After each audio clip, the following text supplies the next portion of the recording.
Yeah, we need to talk about perch habitat because what we know now, we Walleyes for Tomorrow gave UW Stevens Point $200,000 some years ago, and one of the first research projects that they did was in 5 lakes in northern Wisconsin, looking at what larval perch or larval walleye actually eat, and their preferred diet actually is larval perch.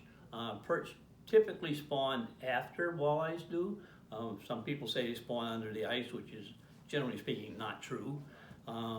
Because when we set our fight nets to catch walleyes, to strip the eggs, quite often we'll have perch spawn on our fight nets. So they're spawning about the same time or a little bit later than the walleyes do. But what I saw really stood out this year between Little Cedar Lake and Pewaukee Lake.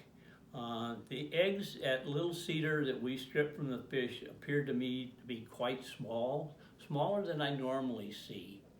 And when they hatched, the larvae that came out of those eggs were, I mean, they were minute. They were very, very small.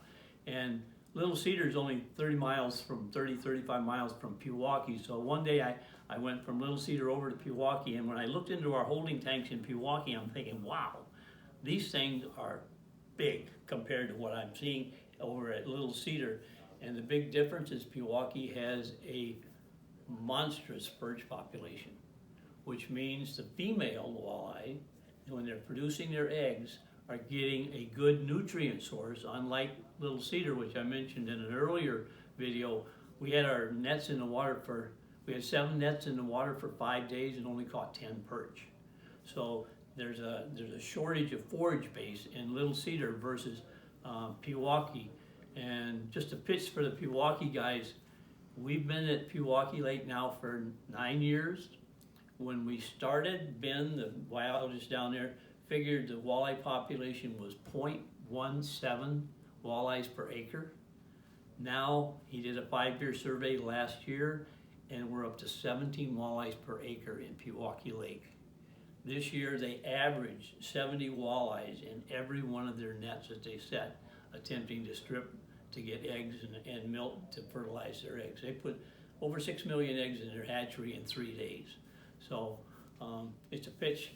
And these little fish they're living on, when we turn all these 6 million little fry loose, they have to have something to eat.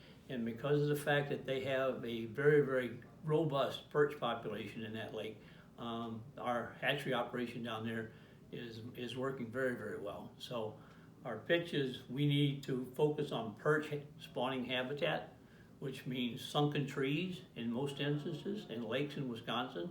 When we had the chapter up in Lake Gogebic, we were Perch for Tomorrow up there for many years.